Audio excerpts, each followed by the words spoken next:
Jimmy. Jimmy. JimJims, son! Okay, well, it looks like it's finally time to replace the transmission fluid. I have 5 quarts over there of Mercon 3 equivalent, and we're going to remove the 14mm bolt, the drain bolt, from this pan and see what comes out. I don't know if it's ever been changed. I have to assume at some point it has been changed, but it's definitely not pink anymore, and so at the very least I want it to be a better color. So let's go ahead and pop this drain bolt off and see how much comes out. I have the oil pan here that'll tell me exactly how much comes out. That way I can put that exact amount back in. You don't want to flush a transmission, you just want to do a drain and fill. And sometimes change the filter. But this thing shifts fine, so it's just going to be a drain and fill. Isn't that right, skinny butt? What you doing over here? What a sweetie. Okay, let's see what comes out. Ooh, baby. I go. Well, there goes the gasket. I better fish that out of there before it gets too full. Boy, that is a tiny little bolt. I was not expecting that. So it looks like we're filling up pretty quick. Yeah, good thing we're changing this. Boy, howdy, look at, gosh darn. That is some dirty fluid.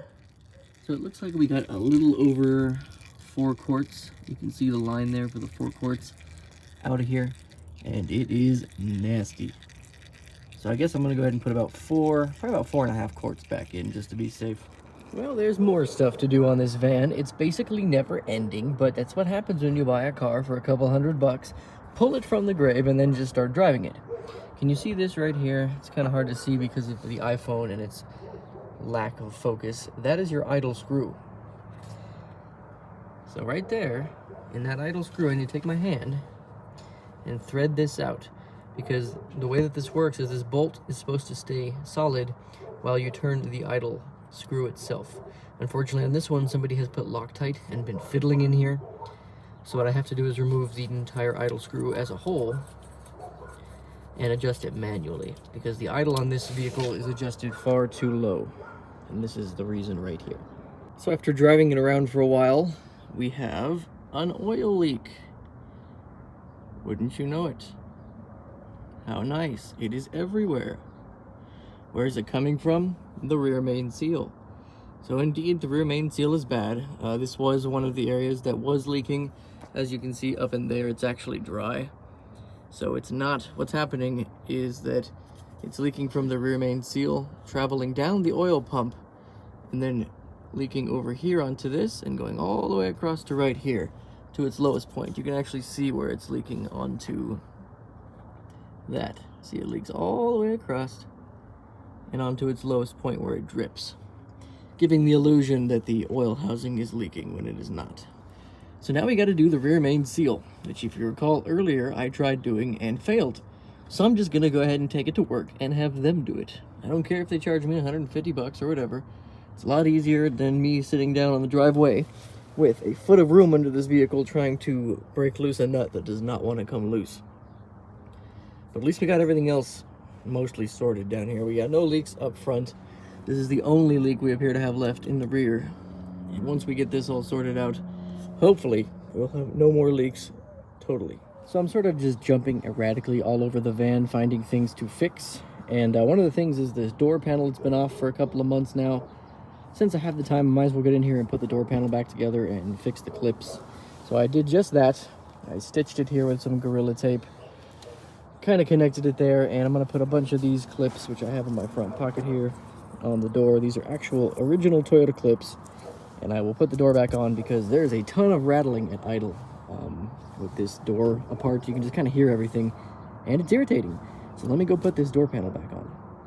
That's about as good as that is going to get until I can find a replacement one that isn't completely bungled here and here, but it doesn't rattle anymore, and that's good. That was irritating. I really need to throw away these bicycle pumps, which I keep saying I'm going to do. Maybe see if I can fix this cup holder, because that's cool. I like cup holders, but not when they're all wrecked like that.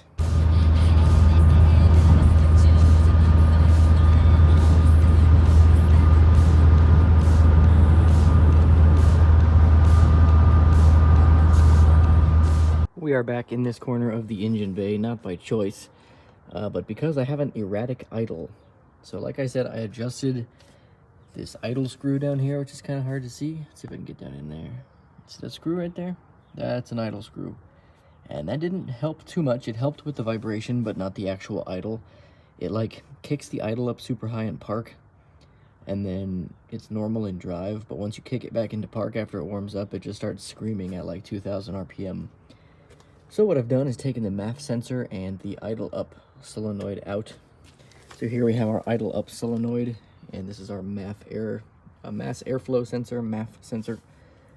Already cleaned this out by cleaning the little, not going to be able to see it in this kind of setting. But down in there's two little metallic thingies, and they sense the amount of air flowing past it. It really wasn't that dirty, but I'm deciding to clean it anyway. And this idle up solenoid is the one that to me probably needs cleaning. Now the reason I say that is because I put a bunch of mass airflow sensor in here, the cleaner anyway. And I shook it around, just shook it up nice and good. You can hear it in there, and what comes out, well, it's already gone now. But what came out last time was just like dirt and debris, and there it is. It's kind of hard to tell, but you can see that's not clean. There is definite stuff coming out of there. So I'm gonna try to clean off this valve and, you know, see what I can do about it. See if this helps the idle at all, or if I'm gonna have to actually take the idle air control valve out, which is that valve right there. I really don't want to have to take that out because I'm gonna have to go find a gasket for it, do a little pick thing where I go down there and get the little rotator assembly to rotate properly. It's just a whole mess, and then it dumps coolant everywhere because it's, you know, it's uses coolant for the heat. It's a whole thing. So while we're at it, let's just hope this helps. Now it's time for a little bit of rear suspension work. As you can see, we have the two shocks in the rear. This one is horrifically mangled right here, and the other one is no better. I don't know if you can see that, but yeah, these aren't going to be fun to try to get off. And I always hate having to fight these little bushings because of the way these little metal brackets are shaped. So let's see if we can fight these off here. I only have a few hours today to work on these, and I had a set of replacement KYBs somewhere behind my feet. So let's see what we can do. Okay, I've got the bottom half of this removed. You can see how twisted this is and just how worn out these shocks are. They're not bad, but they're definitely not good either. I just got to get up in there and get a 14mm socket on that, and we can hopefully put the new ones in. I have KYB replacements for the rear. That's one new shock installed. Now we got to go over to the other. Also, because I forgot to mention it in the last video, look, had that new muffler installed, so there's not a giant gaping hole in it anymore. Not exactly the most high quality muffler, but it works. And we're back. Get it back because I'm lying on my back. Well, anyway, we're back underneath the Previa, the supercharged Previa, because of course we are. Every week something else goes wrong with this car. You know, I am sort of pulling it from its grave and driving the ever-living shit out of it, so I'm not that surprised. The next thing I have to do in line, there's a couple things. One of the bushings here has come loose for the drive shaft. I can hear it rattling around at idle, so I have to tighten that up. And another thing, you know, stupid Jimmy, of course, this is a stupid Jimmy moment. I didn't realize the supercharger needed to have its oil changed. I don't own supercharged vehicles, so this was a new thing to me. So I have 8 ounces of supercharger oil. We're just gonna go with the GM stuff, and we're gonna pull this dipstick out and see if there's any fluid and if it is dirty. And then we're gonna pull this drain bolt and put some new fluid in this. I believe it only takes 130 milliliters, which is about an ounce. But you know, the likelihood of this ever having been changed is almost none. So that's on our next to-do list. And then after that, we have a couple more things to do, but let's tackle this first. So we're pulling a big fat nothing on the dipstick here after checking it. It's probably not good. There's a little bit of fluid, as you can see, but nothing that, you know, it should be up to the full line here, and instead it's not even registering. So let's disconnect this drain bolt and see what comes out, if anything. Here we have our scientific catching device. It is a Sea Captain's Choice Friskies Pate 5.5 ounce. I'm assuming this should be good enough to collect the specimen. I can't really see in there, but in a second, me and you will determine how filthy this fluid is and how much fluid there is. Alrighty, I actually have it dripping into here just so I can not filthy the blanket. This is the plug that came out. It is magnetic, and there is a fair amount of magnetic fuzzies on there, but nothing too out of the ordinary. The fluid is disgusting, and I don't think that's an ounce. I think that's closer to like half an ounce.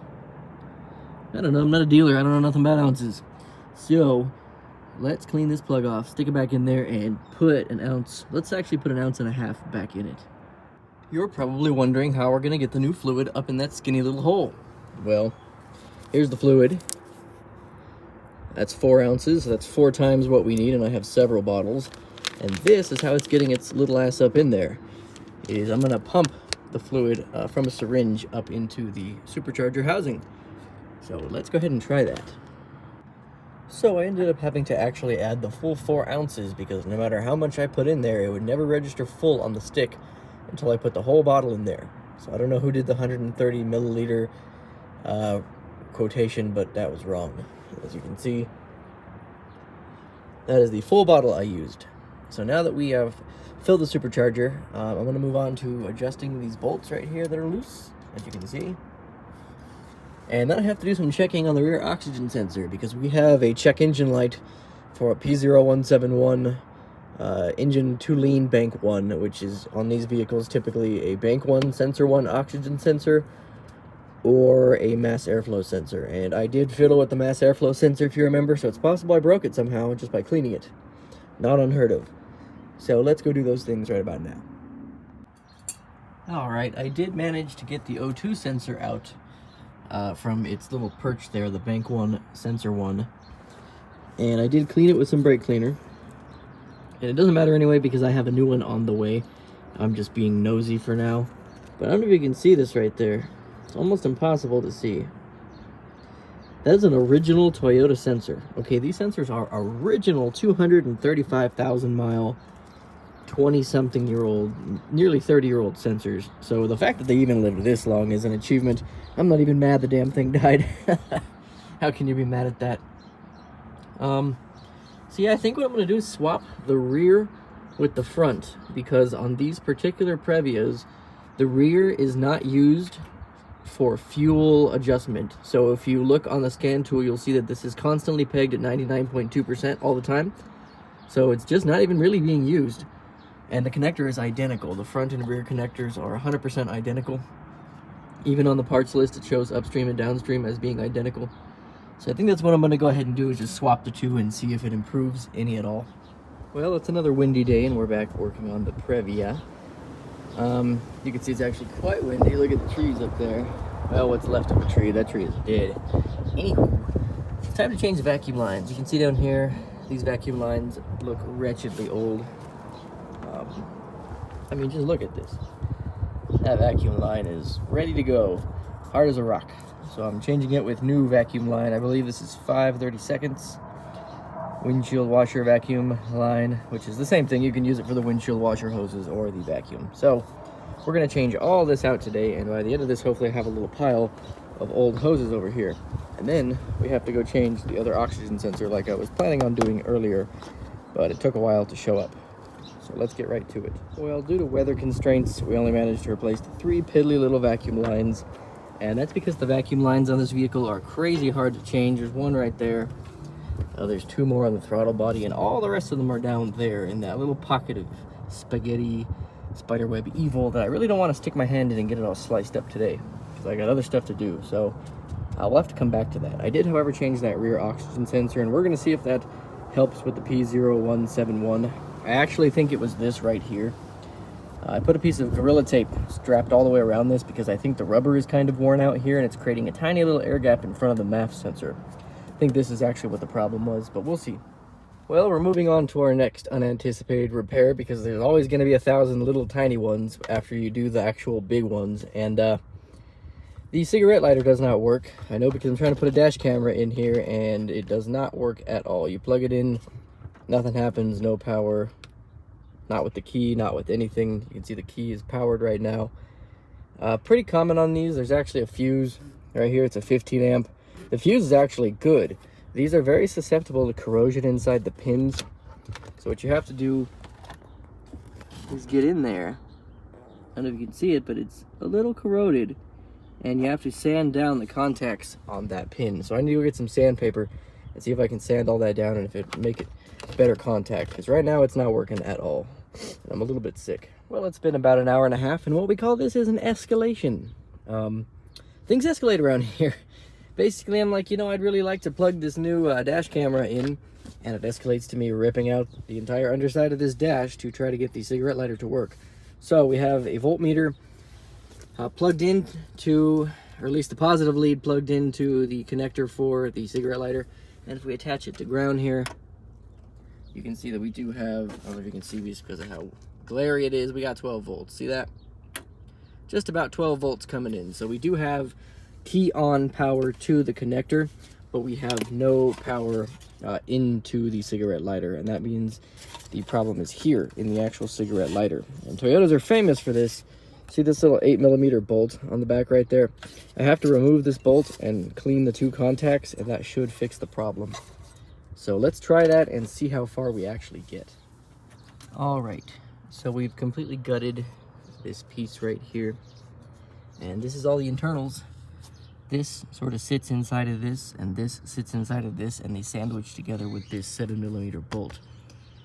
And I don't see anything out of place, but I'm gonna sand everything down with this sandpaper here and see if that helps. This appears to be a piece of porcelain, sort of like an insulator between the two halves. This is gonna be your 12 volt that goes through the front, and it looks a little corroded, but nothing bad. And this is your ground right here. So this is your ground, this is your 12 volts. Let's just clean it up and see what happens, basically. So after probing around in here for probably about an hour and a half and getting utterly stumped, I've come to the conclusion that this one is live. See this? So there's your voltage right there. You saw it spike to almost 12 volts. And this one has nothing on it. Okay. So in theory, since this one here has 12 volts, when it's connected, this here should have 12 volts. It does not. However, there's a wire that connects the two halves together to power both of these. And if you look here, see that down there? On this half of the wire we have 12 volts, and on this half of the wire we have zippity freaking doodah. So this wire between the two of them is the culprit. So we're gonna pull this wire out and bridge the gap between the two. So I installed that jumper between those two halves that I determined were faulty, and look at that. We have 12 volts going to all of the accessories. So when you turn the key off, you see the light and no power. When you turn the key on, we have 12 volt power. So this has been effectively fixed. I just have to put this giant cabal of wiring, this Borg of mess back together up in there. And yeah, we should be done with that fault. I also managed to fix the stereo, as you can see. It now turns off with the key. Before it would just stay on endlessly and drain the battery, because for some reason this is your ignition source for the radio. We're gonna do that properly when I change the whole radio unit out with a Bluetooth Sony Explode and a pair, probably all 4 kickers. But for now that works, and I can drive around without killing the battery. So let's put all this back together and button it up. I'm sure some of you were wondering what the actual repair looked like, and that's it. It's just a sheathed jumper wire, so you can see it's actually got plastic sheathing here to protect contact with anything it shouldn't. And it literally just bridges the wire from here to here. Perfect? No. Good to be used? Yes, absolutely. Well, it's all back together. I was going to install this dashboard camera, and to be fervently honest, I'm just done with today. I'm going to go inside and pretend today never happened, because this is what happened when I went to go install the dashboard camera. I broke the windshield. Yeah, gently lifting it up just like this with my finger broke the windshield on this fucking thing. And I don't know where the fuck you're going to find a windshield for a Toyota Previa. I can't imagine it's going to be cheap, and I can't imagine it's going to be easy either. So, yeah, I'm done with today. I don't even want to address this. I'm just done with this. I'm gonna go inside, go maybe eat some wings or something. I don't know. I'm done with today. I'll come back in a couple more days when I'm feeling more motivated to work on this thing, because right now I am not. Okay, so one of the problems I'm having is a check engine light when I go to floor it, when I get onto the freeway basically, and it's only at this particular entrance ramp, so I'm going to record this and see if it does it in front of me. But we have some real slow accelerators, which you should be accelerating a little more swiftly to get onto the freeway, but whatever. So here we go. Let's see if it flips the check engine light on.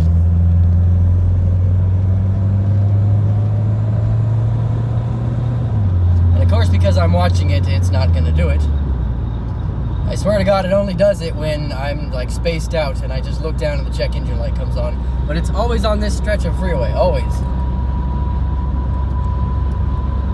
So I guess that is a no-go for this particular time, but at least you got to see a semi-acceleration in this thing. You know, it's not a slouch by any stretch of the imagination, but it's also not very fast. Well, we are back a week later. I've had some time to calm down. As you can see, the windshield has been replaced. I did have to replace the whole windshield.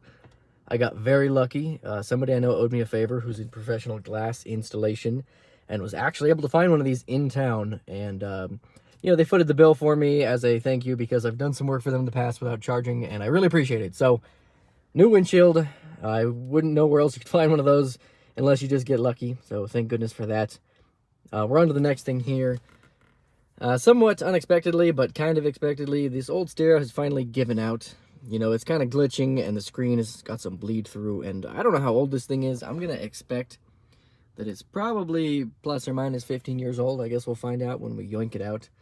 And hey, look, I got a speeding ticket in this van yesterday, doing 30 in a school zone, because shouldn't the kids be in school? You know, what are the kids during the day, during the afternoon in elementary school? It's not like they're walking around outside. They should be in the school, not outside. But hey, what do I know? So I gotta go to court for that.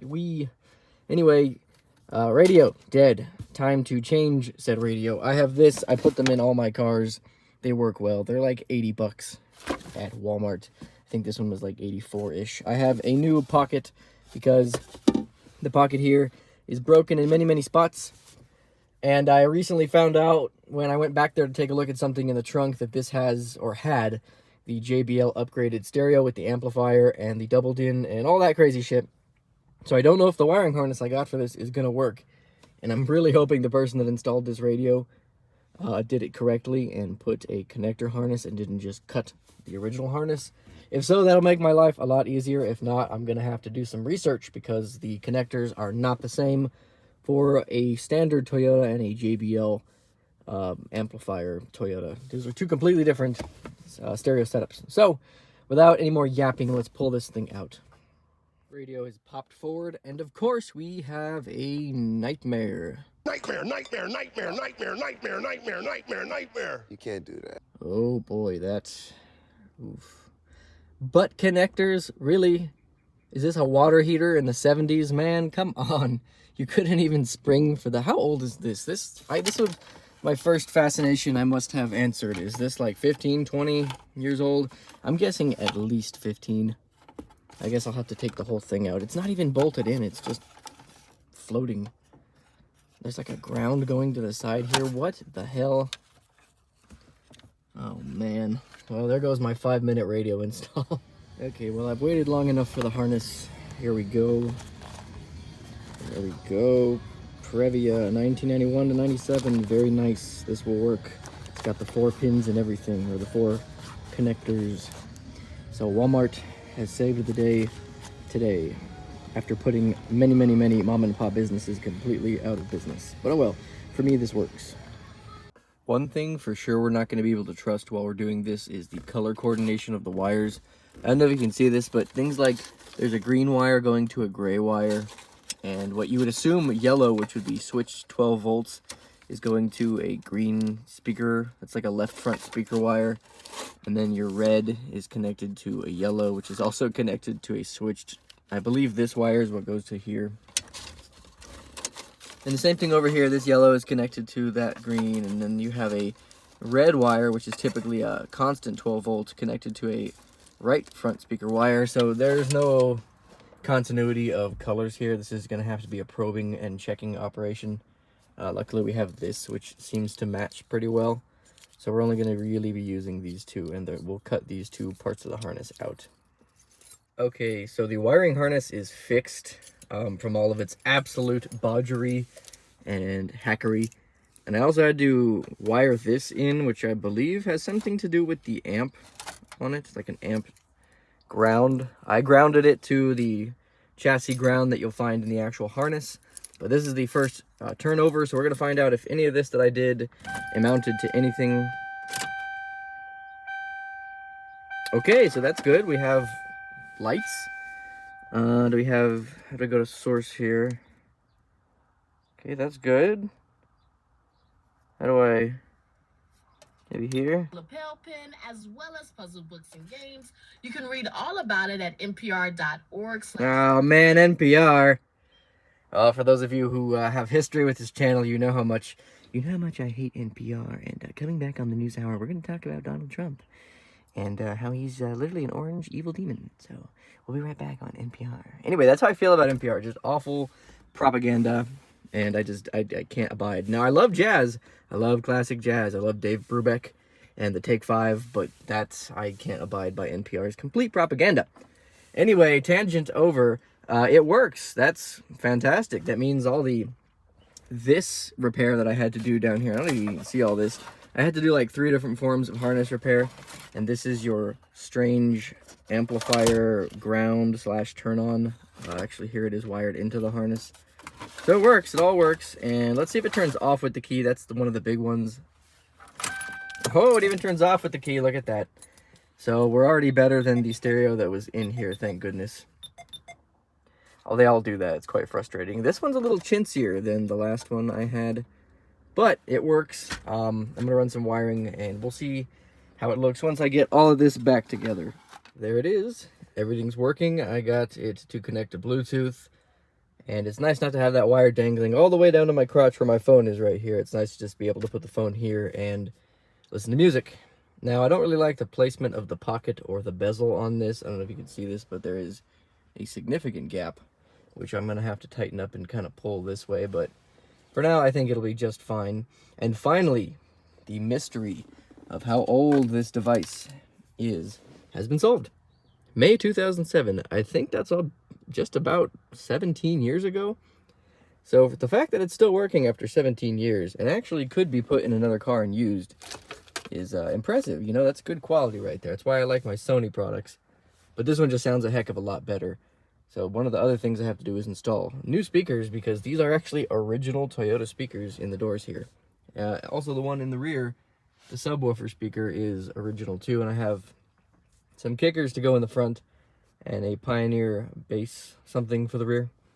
So that takes care of the stereo at least. Now I can drive around without having awful sounds coming out of the stereo, constantly popping and crackling, and it's not so bad, but on some songs like old school music from the 30s, like Cab Calloway or stuff like that, it sort of pops and cracks because the highs are very high and the lows are very low.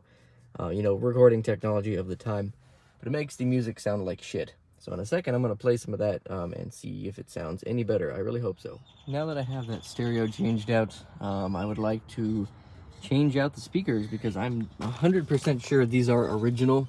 And although they don't appear to be in bad condition, they sound absolutely terrible. So I have a set of kickers here. 5x25 kickers for the front. And this is at least going to liven up the front a little. But it's always good when you remove the door panel and it disintegrates into its original components. So this door, I don't think it's right here, yeah. This is going to have to be replaced if I can find one of these. I cannot find another Previa to take these from. I've already looked. So maybe we're going to have to do something with fiberglass underneath here to just make it normal again. But anywho, you got to hate these speaker designs where they actually screw into the speaker and into the door, because I always have to rig some contraption up to get these to work. But we'll figure that out. So as you can see, that they mounted originally the speaker to the actual bracket that bolts to the door, and that's just not going to work. You can't drill through the magnet of a speaker, at least not these anyway. So I've gone ahead and mounted these directly to the door panel in the flat spots. They're very secure, doesn't go anywhere. And all you really see is 2 screws, which, you know, don't look that out of place on an old ass car. And I'm cool with that. So let's go put this back in. So we have the driver's side finished. Same thing here on the passenger side.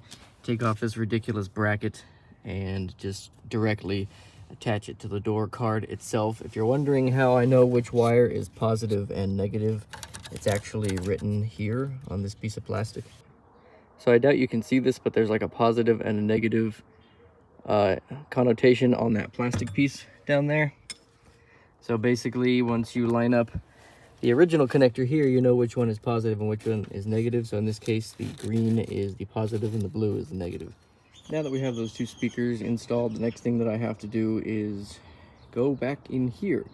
If you recall earlier in the episode, I think it was this episode, I have no idea, I cleaned the MAF sensor with the appropriate MAF sensor cleaner. And guess what? It killed it. That's right. Ever since I cleaned that sensor with that appropriate cleaner, I've had a check engine light P0171, which on this particular vehicle is a bad MAF sensor or faulty MAF sensor. So I had to go and find a new OEM Toyota MAF sensor for this vehicle, which was hard in and of itself. Finding one new was even more difficult, but I did manage to eventually find one, because you got to put an OEM back in there. I found a bunch of $50, $60 aftermarket ones, but that's, if you put that in here, it's just gonna make it go crazy. So you know, hard lesson learned already. Get the original if you can. So I have to take all this back apart and replace this sensor. There's the new one in, and here is the original. You know, it could just be that it was time for it to die, or more likely me cleaning it, just even 1 tiny percent, it was enough to kill it, despite using the appropriate cleaner and everything. But whatever, you know, that's a slightly expensive lesson learned. Definitely this was an original, so yeah, we'll see. Hopefully this cures the little P0171 issue, along with the fact that it smells terrible because it's running lean, I think, and you get like a little bit of smoke at the tailpipe, and it just smells awful when you're driving it. I mean, like you're stuck behind an old 70s Oldsmobile or something. So let's hope that takes care of that. Now that I've replaced that MAF sensor, one thing I want to do is clear the engine codes. Yes, believe it or not, this thing is OBD2 and can connect to a modern scanner. I didn't know that when I bought the vehicle, but isn't that amazing? It must have been like the first year, 96 or 95, something like that. Anyway, even though the vehicle wasn't on, the battery was still connected. And when you disconnect sensors like that, for some reason, these things will store a data cache, and it'll throw a later check engine light. Even if it's like a week or 2 weeks later, it will do that. So one of the things you do have to do is go in here and erase any codes that might have been triggered when I unplugged that. And as you can see now, it takes a while for this car because it is comically ancient, so the communication is like dial-up basically. No fault code, so we can start the vehicle. And it actually sounds a lot better, other than all the rattling plastic. Yeah, it came right to idle. Before it was kind of like idling up really high and then idling down low. And occasionally it would just fart. Or like, there's something called hydrograms on this. I don't know if I'm gonna be able to do this. Sorry, my phone died for whatever reason. Anyway, this is what we're looking for. You can go into open loop fueling. It shows you your calculated load value. And what we're looking for, there's your engine RPM. We are actually looking for airflow rate from the mass airflow sensor. That is a completely normal mass airflow rate. You want to be realistically seeing it at about 7, between 4 and 7, maybe 8 or 9 at the most. 10 is a lot at idle. Under acceleration, you see it up to 22, 23. Sometimes you can go as high as 30 if you're really, really pushing it. But like as you watch me accelerate, watch this. See, you got 21 there under acceleration, 23. So as long as you're seeing stuff like that, you should be okay. And see, the vehicle likes to high idle for some reason. You hear that? That's something that it likes to do once you rev it up, is sort of just maintain a high idle. Let's see what the idle is at right now. 1400 RPM, see that? If I rev it up, it sort of just stays there. It likes to idle at 1400 RPM until you put it into gear. So if I do this, if I put the car into gear, then we maintain a fairly normal idle. So, you know, if this does not fix the check engine light and we still get a P0171, then I'm gonna have to adjust the idle, because that's, if you recall in a previous video, I did adjust the idle to compensate for the vibration, and that may be throwing off the calculations of the engine. So I don't know if this is gonna show it. Yeah, so even with my foot on the brake and no throttle applied whatsoever, we are reading 11.4% of throttle position, which we see, and there it goes idling up, which we shouldn't be having. We should be at 0 or 1%, not 11. And I can smell it right now. It smells terrible. It's like being behind one of those Bluebird school buses. So while I fiddle with data values and electronic bing bongs and magic whatnots, that'll probably be the end of this video.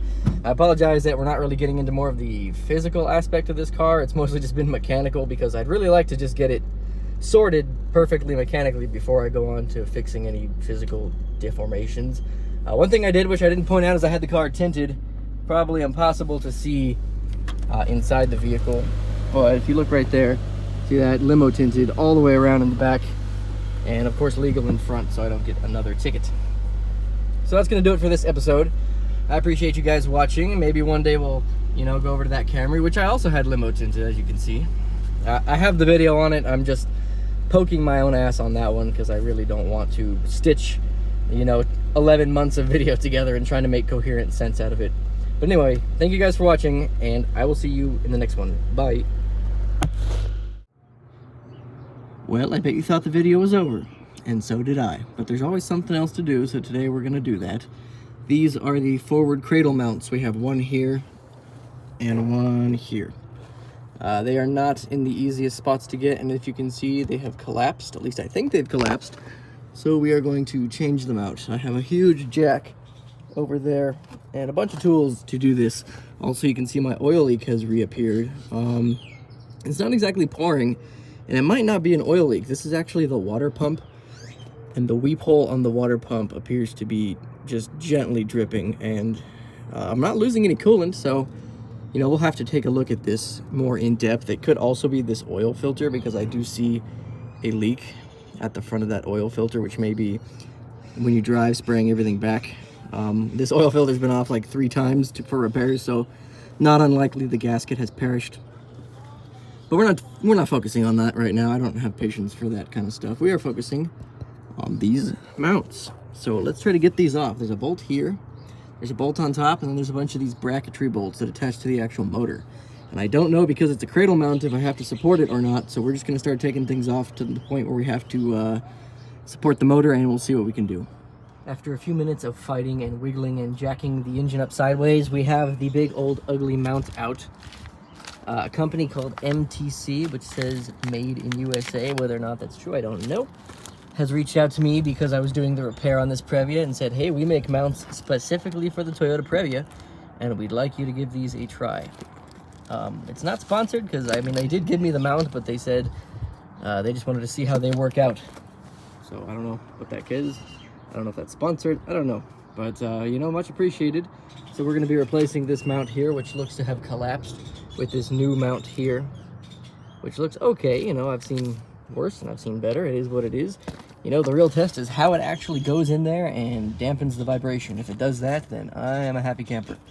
So, well, what ended up happening here with these mounts is that they're incorrect. And I appreciate the gesture, you guys, but let me show you what's going on here. So you have this, like, pin here. It's an alignment dowel is what it is. And it aligns the mount with the little bracket on top. And it allows you to align these two as well. Okay? Best explanation I can give. So as you can see, the stud is in the right place, and the mounting screw is in the right place. But the stud is on that side, and this stud is on this side. So that doesn't quite jive, unfortunately. So what I've been able to do, luckily, is punch these studs out right here on this side and actually reverse it so that the dowel is on that side, and then swap this threaded cert to this side and just reverse the mount and use it that way. Whether or not this was a production error or maybe they sent me the wrong side, I don't know. I've got the new one in see if I can crawl up as best as I can underneath here. So there's the new mount in. You can see that I reversed. This used to be here and that used to be here, reversed. But everything bolted up the way it's supposed to. So I think we're just gonna rock and roll like that. This mount is actually the left mount, not the right mount. I ordered the right and the left mount. So we're gonna see if the other mount fits on this side once I take it off. Maybe somehow they reversed it at the factory. I don't know. But it worked, and that's all that I really care about with very little rigging, you know. I used to have an elderly neighbor who would use a much more sinister term for the word rigging. So I'm not gonna use that word, but let's just say that I kabobbled it to work, and hopefully this cures the rest of those minimal vibrations. I think a 1970s Dodge pickup just went by. It definitely sounded like it. Anyway, let's get to mounting this all back up together and then take the other one out. So this side demonstrates very well why I'm changing the motor mounts. You can see it has completely separated and dry rotted and is just awful. I mean, this is a truly nasty motor mount. So it's a good thing we got these new ones. I'm hoping this side doesn't have to be monkeyed, so I don't got to reverse anything. I can just stick it right in, but, well, I guess we'll see. Well, alrighty, second mount bracket whatever thingy out. And it is quite disgusting. Other than the mount being completely collapsed, this thing is gross.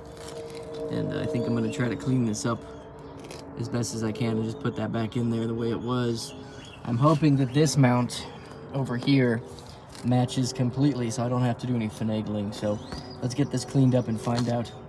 Alrighty, motor mount bracket cleaned up. And of course, after looking at the motor mounts, we have our alignment dowel here and here, and it's backwards again.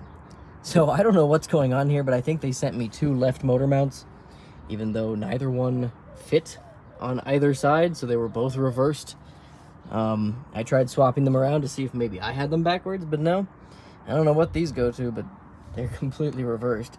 The good news is that you can, you know, push this dowel out and flip it around. So I'm not particularly mad about it. You can just see that this motor mount has, you know, has left the building. So let's stick this one back up in here and call it a day.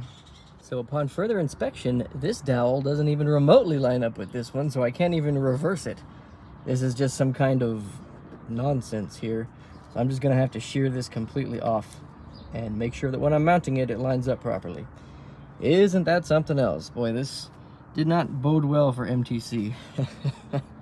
Sorry guys, but I'm not the one that manufactured these. There's both the mounts. This one is cracked at the bottom there, as you can see the gap. Cracked right there, and it's also compressed quite heavily. And this one is actually, I don't know if you can see that, it's like crooked this way and was delaminating seriously from here.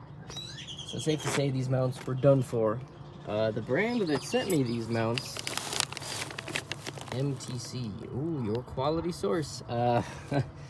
Yeah, I'm not gonna go ahead and say that that's quality. In fact, it's probably the opposite of quality. As long as they don't vibrate, I'm not gonna shit on them too hard for the price that these mounts were. I believe they were $22 a piece.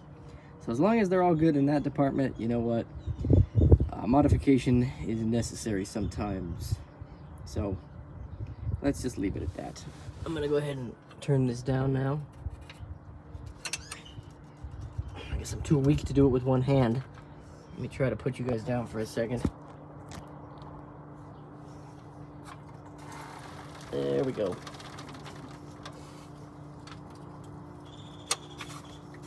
Okay. All right, everything's released. The mounts are in position. Everything's bolted up. The last thing to do is back the car out and see if the little bit of vibration that was left goes away. Please let it go away. I'm so tired. I don't even know how long this video is. We're probably like 45 minutes in or some shit. Much longer than a typical video. So let's see what we got going on in the vibration department. Now you can get a little better look at that tint job that they did. They did a pretty good job for the most part. There's like a little bit right here that I don't like, but I'll get over it for the price. I think they charged me $80 to do the whole van. And finally, 2 months in the making. Are you ready? Are you ready? Those hatch struts finally came in. Nice. I'm hoping we're getting to the end of this video because I have just been dumping parts into this vehicle, trying to get it to be absolutely perfect. Look how dirty those seats are. I gotta try to figure out how to clean those off. Maybe some simple green. But we still need to do that front suspension and get an alignment. And then we'll be this close to being finished, because I doubt very highly that I'm gonna paint this wretched old car. It probably just doesn't need it. You know, this is just gonna be a driver. It's not gonna be a show car. So, let me go start it up and see what kind of vibrations we get. So this is in gear. You can see basically no vibration whatsoever. The dashboard, the mirrors. If you remember earlier in the video series, the whole thing was just vibrating. Look, we'll put it into drive now. I mean, just a little tiny teensy weensy bit of vibration, but that's to be expected from a car of this age. You can see no rattling from the mirrors, no rattling on the dashboard. Let's see how still I can get you. The only thing rattling in here is me. I'm Michael J. Foxing up in here. But there's that high idle again. How nice. I think that's a success. I'm pretty happy with that. If it can stay that way while I'm driving it around, I will be thrilled. Well, let's end this video with some kitty cats, huh? Oh, Jesus, look at that. Sorry, skinny butt. Oh, fat head. Oh, this one's fat head and this one is skinny butt. Because look how skinny and bony this one's butt is. And look how fat this one's head is. Oh, fat head. Gosh, look at you. Got a fat belly too, huh? Look at that. Jibble, jibble, jibble. Ooh, take some belly. Yes, yes. How cute. Got a whole zoo out here, basically. There's another zoo animal over there. Miss Bella. What you smelling over there, Look, there's that shed. Let me zoom out. See? I actually replaced this door on the air conditioner the other day. But yeah, that shed's been finished for quite some time. Hopefully I can do a little bit of a walkthrough soon enough and you can see inside the shed. It's completed. So yeah, my yard came out okay. Got my zoo animals here. Look at those beautiful eyes. Wow. Well, that's gonna do it from all of us here at the JimJims channel, huh? Yeah. Oh yeah. So I will see you guys in the next one, and thank you for watching.